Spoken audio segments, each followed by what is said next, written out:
Amém. A graça e a paz de Cristo, irmãos. Louvado seja o Senhor por esta manhã maravilhosa, onde nós fizemos aqui mais uma vez lembrança da obra dele na cruz. E enquanto ele não vier, nós estaremos fazendo essa lembrança da morte dele, da obra dele na cruz, conforme ele nos orientou que nós fizéssemos, né? Bom, eu estou aqui, irmãos, com um encargo, graças à misericórdia do Senhor, e esse encargo nós temos já algumas semanas que nós estamos, né? Essa já é a terceira semana, e esse encargo é com relação ao chamado de Deus, que Deus faz para nós, para o seu serviço. E é um lema geral que a gente encontrou para isso, que seria o quê? Que Deus ele não chama os preparados para o serviço, ele prepara os escolhidos. Então, nós poderíamos achar, não, mas Deus ele chama para fazer a obra dele aqueles irmãos que são preparados, mas a evidência da Escritura não indica isso, ele chama os escolhidos. Preparados talvez segundo a ótica da pessoa ou segundo a ótica dos outros, só. Aquele irmão está preparado para a obra de Deus, no nosso ponto de vista. Uma certa vez, conversando com um irmão, ele disse assim para mim, tem irmão que está fazendo serviço, Jaime, e nem vida para aquele serviço o irmão tem. Então, tá vendo o irmão fulano ali, digamos, no louvor? Nem vida para estar no louvor ele tem. A irmã fulana, aquela irmã está no serviço de crianças. Nem vida para estar naquele serviço a irmã tem. Na cozinha, quem é que está na cozinha? Na cozinha está o irmão fulano. Nem vida para estar ali naquele serviço o irmão tem. Quantos serviços nós temos? E nós talvez consideremos que talvez alguns irmãos, na nossa ótica, né, talvez não teriam vida para estar em determinado serviço. Mas não é só isso não, irmãos. Quando nós lemos a Escritura, nós verificamos que realmente tem pessoas que aparentemente não têm vida para o serviço de Deus. Nas últimas semanas nós fizemos assim uma avaliação, uma análise, um estudo sobre a vida de dois personagens bíblicos, e o que é que nós poderíamos avaliar? Que a forma como Deus encara esse assunto é diferente da nossa. A forma como Deus vê esse assunto é um pouco diferente da nossa, né? Então assim, veja só, irmãos, de forma nenhuma, antes da gente dar continuidade, nós queremos dizer assim, um irmão está envolvido em adultério. Pronto, então ele continua lá fazendo tudo normal, servindo e participando da mesa, tudo. Não, irmãos, não é isso que nós estamos falando. Obviamente que se for constatado que um determinado irmão ou irmã está vivendo uma vida desregrada, ou em mentira, ou envolvida com roubo, ou envolvido com qualquer prática condenável pelas Escrituras, obviamente esse irmão e essa irmã terá que ser disciplinado e afastado do serviço. É isso que a Bíblia recomenda, não é mesmo? Quando você chega lá em 1 Coríntios, capítulo 5, 9, anotem por favor, que vocês podem ler em casa, a gente não vai ler aqui por causa da questão do tempo. 1 Coríntios 5, 9, diz o quê? Que lá existem uma série de ofensas a Deus, uma série de, o irmão que for avarento, mentiroso, que for, está tudo lá escrito, 1 Coríntios 5,9, colocando-se ali situações em que irmãos ou irmãs envolvidas naquelas situações ali descritas, obviamente tem que ser disciplinados, afastados do serviço, afastados também da comunhão, da mesa, Pronto, então, neste caso, nós não queremos fazer uma confusão aqui, não é isso que nós estamos dizendo. Agora, quando se trata do Senhor, é essa a nossa análise, é essa o nosso foco aqui. Quando se trata do Senhor, quando Ele chama para o serviço, ou chamou alguns servos seus, o que nós observamos é que talvez do nosso ponto de vista, aquela pessoa não seria adequada. Por exemplo, algumas semanas atrás, nós vimos a questão de Jonas, um estudo sobre Jonas.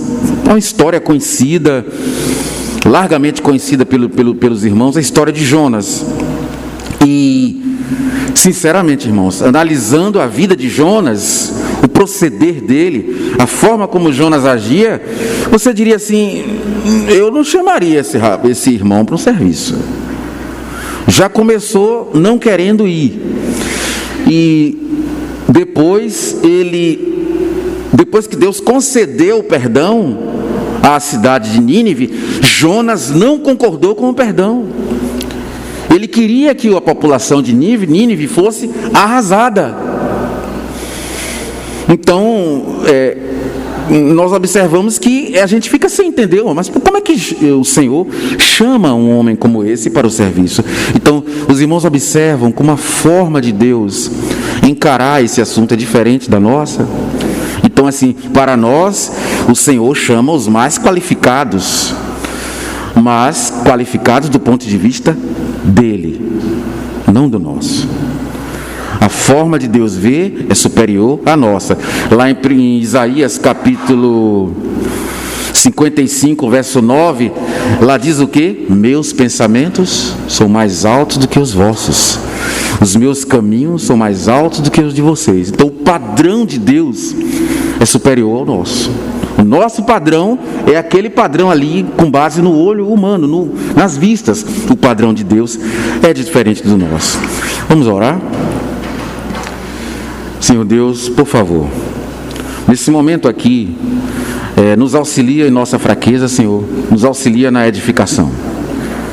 Nos ajuda, Senhor, porque nós bem sabemos que sem o Teu Santo Espírito, tudo que nós falamos aqui não passam de palavras, mas com o óleo vindo do Teu trono, tudo que nós vamos abordar aqui poderá ser edificante para nós. Por favor, nos ajuda nesse momento, tem misericórdia de nós e afasta o inimigo nesse momento, para que nós possamos prestar atenção, Senhor Deus, ao Teu nome e à Tua palavra. Nós suplicamos em nome de Cristo Jesus. Amém. Bom, outra pessoa que foi chamado para o serviço, José. De acordo com as Escrituras, eu fiz uma análise, eu tive fazendo uma análise, e eu assim não encontrei, irmãos, em José algum defeito, alguma falha grave, reprovável, que você pudesse dizer assim: não, José não é apropriado para ser chamado por Deus. Você só encontra na Escritura sobre José elogios no trabalho, e inclusive até mesmo quando José está numa situação vantajosa que ninguém está vendo, e que poderia ser uma mulher o chamou, né, do trabalho que ele estava, para ter intimidade sexual com ele, e aparentemente ele poderia aproveitar daquela situação. Enfim, José foi íntegro. José foi íntegro quando ele foi mandado por Jacó para observar os irmãos. E a Bíblia diz lá no Gênesis que José trouxe um relato não muito bom sobre os irmãos dele, mostrando que José gostava que as coisas andassem direito, que as coisas andassem certas. No entanto, irmãos, na Escritura você vê José algemado de um canto para outro, algemado. Ora, irmãos, se um irmão nosso em Cristo é uma pessoa que a polícia está sempre batendo na porta do irmão e levando ele algemado, vamos embora, desça aí, a esposa olhando, os filhos olhando, os parentes olhando, digamos, os vizinhos, vamos embora, algemado. José, irmãos, foi uma pessoa que andou em correntes uma boa parte da sua vida. Há de se considerar que uma pessoa como essa, não é? Apesar de andar tão corretamente. Não só isso, José, além de em várias oportunidades estar algemado, um momento da vida dele, José foi acusado de estupro, que é, como nós já vimos, uma das piores acusações, se não a pior, para um homem em qualquer sociedade. José foi uma pessoa que foi jogado dentro de um poço e ficou lá, não sei quantos dias, a Bíblia não disse, foi 1, 2 dias que os irmãos deixaram ele lá. Então, vocês observem, irmãos, a forma como Deus nos trata. No caso de Jonas, chamado para o serviço, que de acordo com a nossa ótica, Jonas não tinha qualificação nenhuma. José, sempre elogiado nas Escrituras, alguém considerado como íntegro, incúlpe, uma pessoa honesta. No entanto, irmãos, que vida José levou? E aí o que nós nos perguntamos é: meu Deus, a mente do Senhor é inescrutável, irmãos. Para nós entendermos a mente de Deus, irmãos, sinceramente, nós, na verdade, não deixaríamos José passar por nenhum problema, não é, irmãos? Nós, como seres humanos, não, esse homem é honesto, esse homem é íntegro, não, esse homem tem que ser protegido, tem que ser cuidado. No entanto, o Senhor permitiu que aquele jovem e depois aquele homem passasse por todas aquelas situações. O que nós podemos entender, irmãos, é que de acordo com Deuteronômio, capítulo 8, verso 2 em diante, o que nós podemos entender é que Deus tinha coisas que Ele queria limpar, características que Ele queria limpar no coração de José, e que nós não sabemos. Só é dessa forma que nós podemos entender que o Senhor, quando Ele permite que irmãos, que pessoas que aparentemente estão andando certinho, o irmão está levando uma vida reta, o irmão leva uma vida correta, e quando acontecem desastres na vida de um irmão, quando tem espinho na carne, na vida de um irmão, e que nós gostaríamos que esse espinho fosse tirado da vida daquele irmão, e o espinho não sai, o espinho está lá, já tem anos que aquele irmão tem um espinho na carne, e que nós gostaríamos que fosse tirado, mas o que aquele irmão fez de errado? E o Senhor permite. Ó, irmãos, quem pode prescrutar a mente de Deus? Agora, irmãos, eu gostaria que os irmãos, por favor, abrissem suas Bíblias no livro de Atos, no capítulo 13. Por favor, Atos 13. Abra, por favor, no versículo 22. Atos 13, 22. É conhecida essa passagem porque... quem não conhece, né? Essa passagem aqui. Veja só, um outro personagem bíblico tratando desse assunto ainda que nós estamos aqui. Atos 13, 22, olha o que é que diz, ó.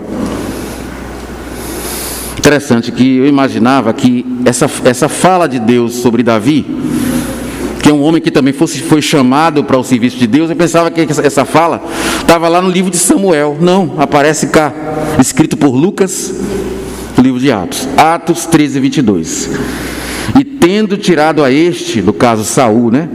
Tirado a este, levantou-lhes o rei Davi, do qual também, dando testemunho, disse: achei Davi, filho de Jessé, homem segundo o meu coração, que fará toda a minha vontade. Ora, outro homem chamado para o serviço, chamado para a obra de Deus e que foi elogiado. Ele diz: achei Davi. Davi, ele foi achado por Deus como um adolescente, lá nos campos, lá, ó, cuidando das ovelhas. Foi lá que ele foi chamado por Deus para o serviço. Só que eu pergunto uma coisa aos irmãos. Irmãos, vejam bem. O Senhor é pego de surpresa em alguma coisa? Existe alguma coisa que Deus não saiba? Deus é aquele que desde o princípio conta o final. Não é isso? Então Deus, Ele tem presciência. Deus é uma pessoa que Ele não é pego de surpresa em nada. Eu fiquei muito impactado quando uma certa vez eu ouvi dizer que Adão, Deus não foi pego de surpresa com o pecado de Adão, como que se Deus não soubesse que ia acontecer. Não, Deus tudo sabe, Ele tudo prescruta e Ele não é pego de surpresa em nada. Então, quando Deus chamou você para Ele, Ele já te conhece, Ele já sabe quem é você, e Ele sabe o que você é capaz de fazer. Em Adão, Deus já sabe. Então, irmãos, ninguém pense, nenhum de nós pensemos que Deus é pego de surpresa. Adão vai pecar, puxa, puxa, como é que pode? Não existe isso com o Senhor. O Senhor tudo sabe, Ele é presciente, Ele tem presciência. Então, Deus chamou a Davi para a obra dele. E aí, nós poderíamos imaginar, mas logo depois na vida de Davi, nós vemos um episódio, irmão, triste. Nós não vamos poder ler por causa do tempo. Davi viu uma moça tomando banho num terraço e olhou, achou bonito, mandou chamar a moça. Ele teve relacionamento íntimo com ela e depois ela foi embora. Ela foi embora, depois ela mandou o recado para Davi, dizendo: olhe, estou grávida. Davi ficou: está grávida? Pronto. Ele aí tomou medidas para que o esposo dela pudesse deitar-se com ela. Chamou o esposo dela da guerra, o esposo dela estava em batalha. Davi chamou, e mande chamar Urias. E Davi criou toda uma série de situações para que Urias, o esposo dessa mulher, tivesse intimidade sexual com ela. Para quê? Muito provavelmente para que tanto o esposo como as outras pessoas do reino imaginassem ou pensassem que a criança era filho de Urias e não de Davi. O que acontece é que este homem não quis entrar na casa de jeito nenhum. Urias não quis entrar na casa para beber, para descansar da guerra e ter relações com a esposa. Ele não quis de jeito nenhum. E Davi, quando viu que não ia ter alternativa, ele decidiu o quê? Matar o homem. Imagine, irmãos. Essa na Bíblia é uma das histórias mais trágicas e que mais nos deixam horrorizados. Que maldade! Será que Deus não sabia quem era esse homem? Será que Deus não sabia a maldade que havia no coração desse homem? Mas aqui não diz que ele era homem segundo o coração, irmãos? Atos 13, 22. Os irmãos percebem que Deus nos conhece mais do que a nós mesmos? E vocês acham que são melhores que Davi? Será, irmão, que eu sou melhor do que o rei Davi? Irmãos, todos nós temos a capacidade de pecar. Em Adão, nós nascemos com isso. A nossa capacidade é pecar. Nós temos isso como a maldição que está sobre nós, a maldição adâmica. E que o sacrifício de Cristo é quem tira de nós. Mas os irmãos percebam que, de acordo com o nosso ponto de vista, de acordo com a nossa ótica, um homem como esse dificilmente poderia ser chamado para a obra de Deus. Não é isso? Mas a forma como Deus enxerga as coisas, a forma como Deus trabalha, irmão, é diferente da nossa. Não é igual. Deus não atua de acordo com o nosso pensamento, de acordo com a nossa maneira de agir. Os pensamentos deles são mais altos que os nossos. O padrão de Deus é superior ao nosso. E sempre quando eu leio essa história, a história da vida de Davi, sempre que eu leio, que eu analiso, não é? Claro que a gente poderia querer julgar Davi só com relação a isso, que por causa disso ele era um homem totalmente desqualificado. A gente poderia fazer isso, mas Deus não vê dessa forma. Esse menino, ele foi chamado para o serviço, Davi, quando ele era adolescente. Eu não consegui encontrar na Bíblia, lendo o livro de Samuel, a idade exata em que Samuel esteve na casa desse rapaz para chamar ele para ser ungido como rei. O que eu pude encontrar foi alguns comentaristas bíblicos que fizeram estimativa aproximada de que Davi tinha mais ou menos entre 15 a 17 anos quando Samuel o ungiu como rei. Interessante, irmãos. Os irmãos vão ver aí uma semelhança com José. E lá no livro de 2 Samuel, capítulo 5, os irmãos vão ver o seguinte, 2 Samuel, por favor, me acompanhe. 2 Samuel, capítulo 5, o versículo 1. 2 Samuel 5, 1. Me acompanhe, por favor. Olhem só. Ele foi chamado para o serviço quando era um adolescente ainda. Agora vejam aqui a idade a qual ele assumiu o reino efetivamente. 2 Samuel 5:1. Então todas as tribos de Israel vieram a Davi em Hebrom e falaram dizendo: somos do mesmo povo de que tu és. Outrora, sendo Saul ainda rei sobre nós, eras tu que fazias entradas e saídas militares com Israel.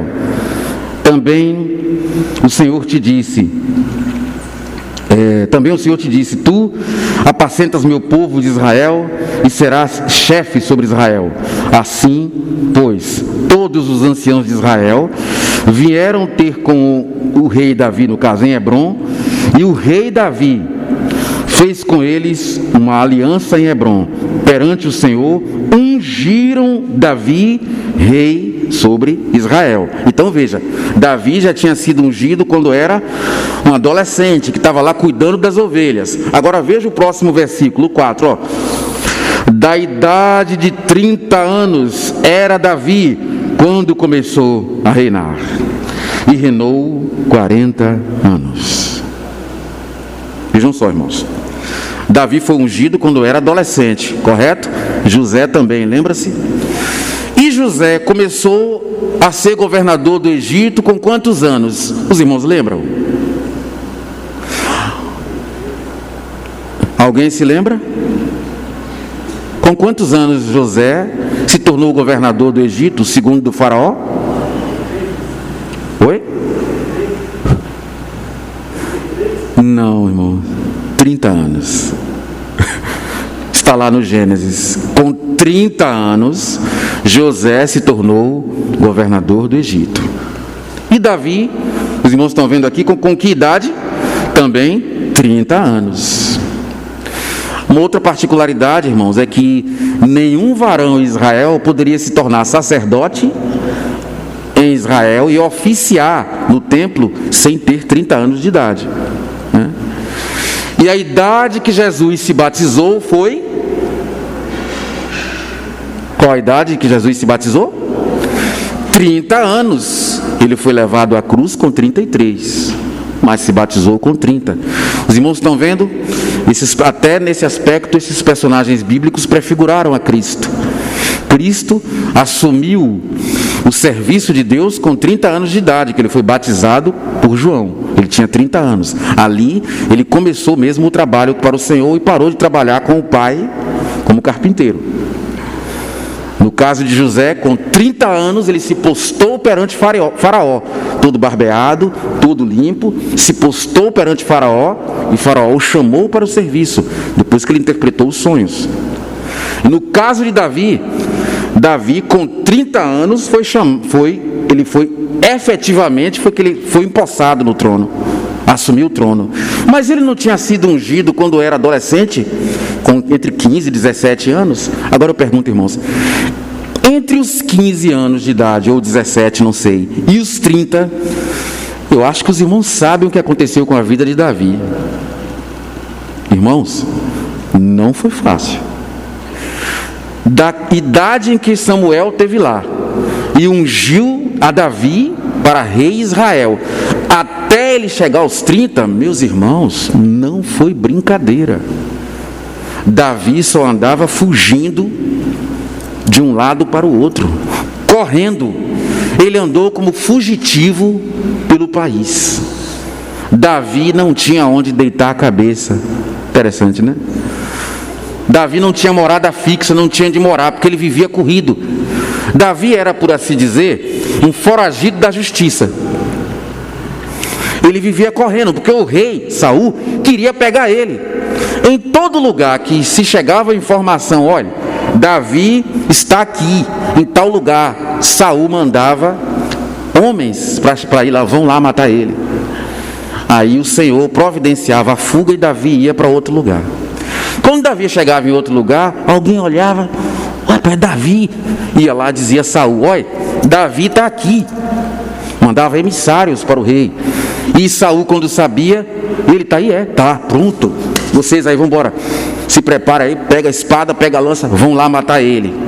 Aí o Senhor providenciava as situações e Davi conseguia fugir. Isso, irmão, foi mais de 10 anos. Porque se você calcular, de 17 anos de idade até os 30, vivia assim, Davi. Os irmãos percebem a forma como Deus trabalha? Chamado para o serviço, né? Alguém que foi chamado para a obra, o que nós imaginaríamos é que a pessoa, não, já vai assumir. Não, irmãos, tem um chamado estágio. E o estágio a que Deus nos submete não é brincadeira. É o estágio que Ele considera que é apropriado para cada um de nós. Ele só deixa que não vai deixar que você sofra além daquilo que você suporta. Mas o Senhor, Ele vai trabalhar em seu coração, pode ter certeza. Ninguém, irmãos, está preparado para o serviço de Deus. Ele é quem prepara a gente. A situação de Davi, irmãos, era de tal monta. Por favor, veja aí no capítulo 22, dessa vez de 1 Samuel. A situação de Davi era de uma forma tal. Veja, é um texto conhecido dos irmãos, né? 1 Samuel, capítulo 22. Olha como é que Davi vivia, ó. Isso aí foi antes dele ser formalizado como rei, empossado como rei, ó. 22:1 de 1 Samuel. Não é o segundo, não, é 1 Samuel. Veja só.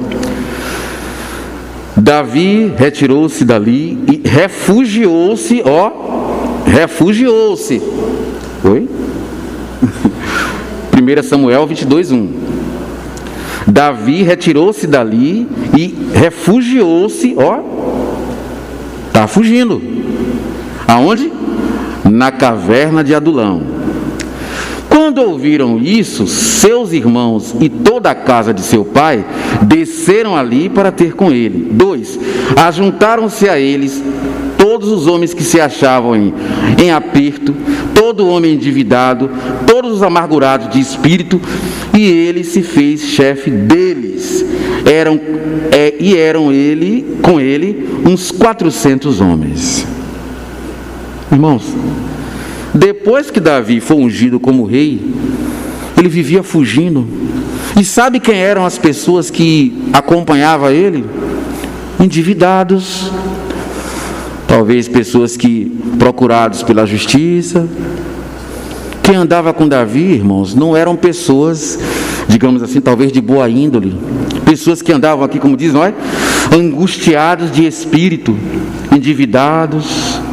Ó, irmãos, ungido como rei, ele deveria ter em volta de si nobres, pessoas da nobreza, pessoas de nível de estudo, de nível intelectual gabaritado, adequado. No entanto, meus irmãos, quem andava com Davi dentro de uma caverna, quem andava com ele, eram pessoas que sem qualificação, pessoas angustiadas de espírito, endividados.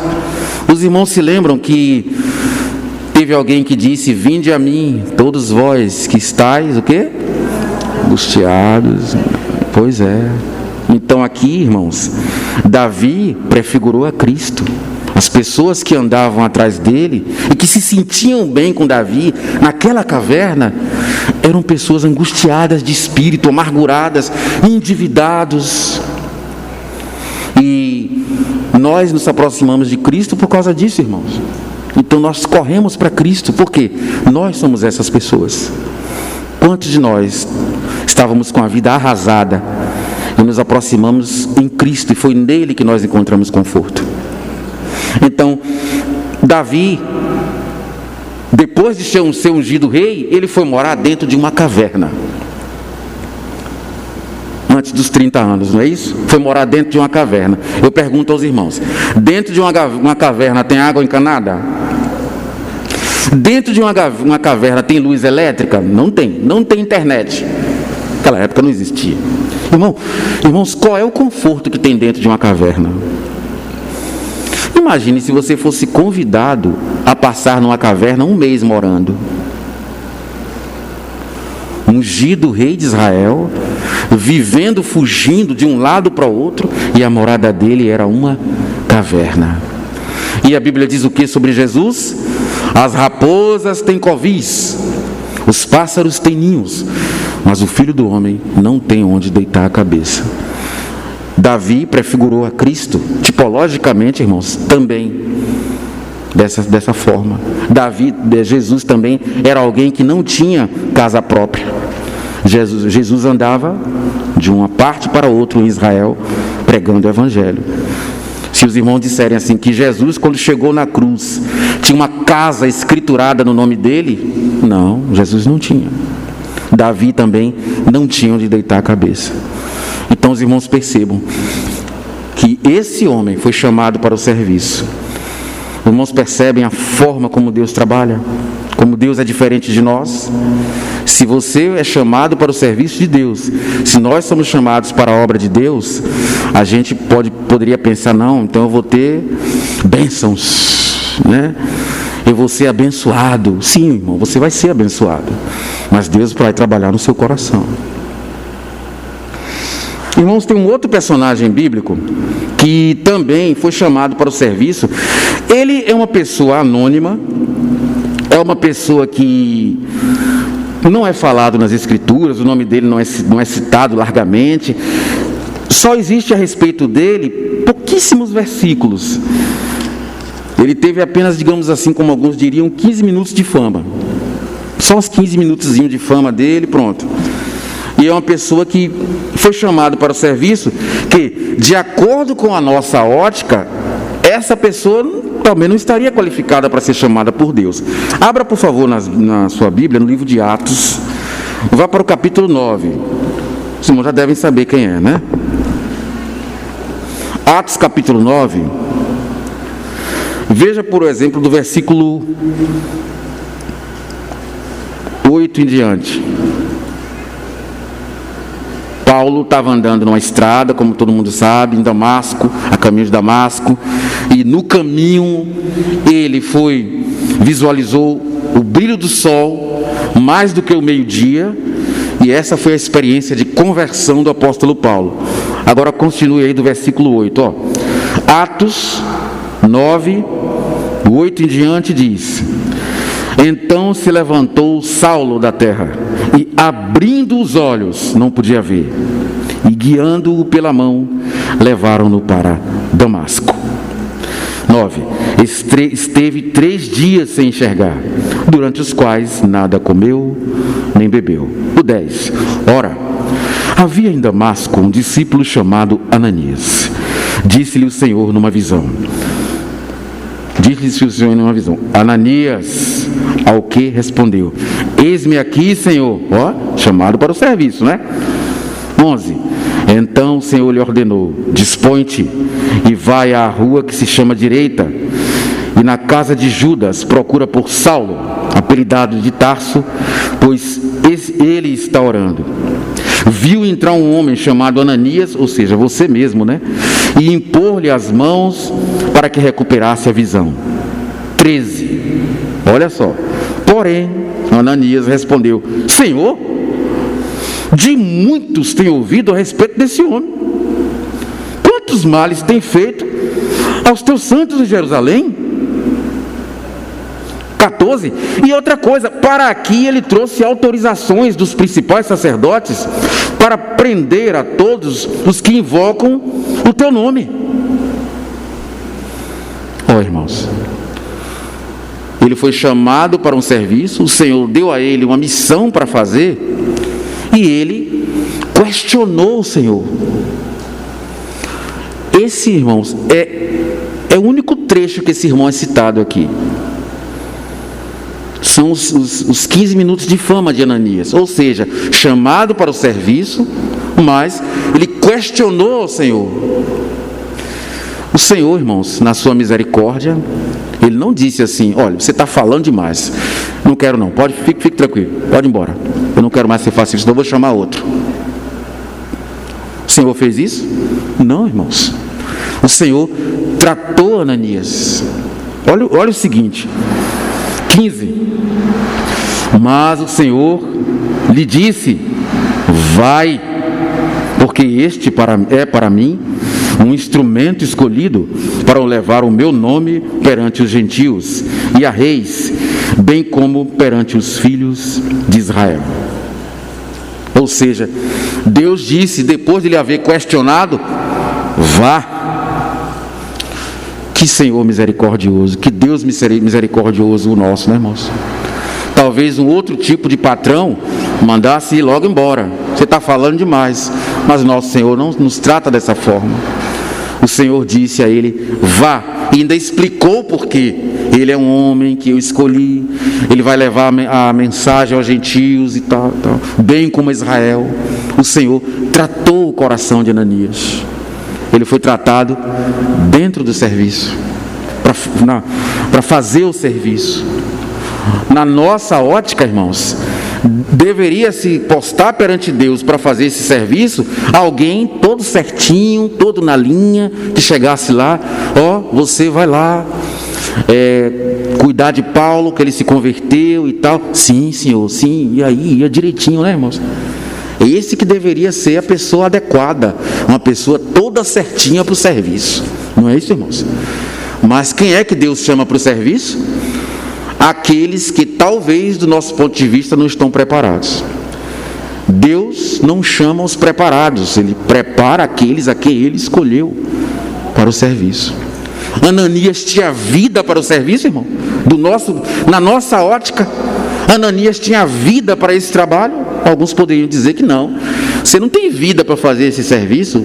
Você chegou lá, você foi questionar a ordem do Senhor? Não, você não está preparado para o serviço. Quem está preparado para o serviço de Deus é aquele que escuta o mandado do Senhor, cala-se, eu vou, Senhor, e vai. Mas Ananias, aquele tempinho, irmãos, que Ananias teve de espaço, aquele momentozinho ali que ele teve na Escritura, ele questionou o serviço do Senhor, mas mesmo assim, tratando o servo na obra e para a obra, Ananias foi colocado para o serviço. E nós achamos que somos diferentes dele? No serviço de crianças, na cozinha, na limpeza, ou nos grupos caseiros, no som, no louvor. Irmão, quantas vezes você questiona alguma coisa? Nós questionamos. Claro, podemos questionar para melhorar, para que o serviço ande melhor. Podemos fazer isso, mas nós temos, irmão, o mesmo coração de Ananias. A misericórdia de Deus é que Ele não nos joga fora. A misericórdia é que Ele não nos descarta. É que Ele conta conosco, apesar de saber quem nós somos. Temos um personagem bíblico, irmãos, que, vamos concluir, era um obreiro de Deus. Ele era um obreiro de Deus experimentado.